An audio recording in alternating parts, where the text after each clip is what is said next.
এরকম ছিল না, কোটা হবে হোটেল পেমেন্ট। এবার সাপে কামড়ে নিলে দড়া, এখন যদি সাপে কামড়ে নেয় দেখবেন সমন্তর আন্তার মান্তার এগুলো কি পড়বে, আর কত রকম হাত চালাবে, কত রকম কি করবে, যেগুলো শরীয়ত বিরোধী কাজ। ভালো হয় না, যান বাঁচবে কি বাঁচবে না আল্লাহ জানে। তাহলে একটা লোক বলছে, আরে ওই মুসলমানের দলে আছে যারাকে জায়গা দিল না থাকতে, ওরা গ্রাম থেকে বাহিরে আছে, দেখা তোমার কাছে কোনো যদি এলাচ পানি থাকে। একজন দৌড়াইতে দৌড়াইতে যখন বলছে, রে মুসলমান ভাই, আমাদের গ্রামের যে রাজা, আমাদের গ্রামের যে মোড়ল, ওকে সাপে কামড়ে নিয়েছে, তো তোমরা কিছু জানো জাদু মন্তর? বলছে জানি। তো বলছে চলো তো ভাই একটু তোমরা ভালো করে দাও। বলছে যাবো, এলাজও করবো কিন্তু ফিরিতে যাবো না।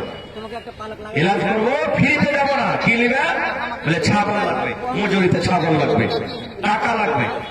কতটি ছাগল নিবে? বলছে 30টা ছাগল লাগবে। কত ছাগল?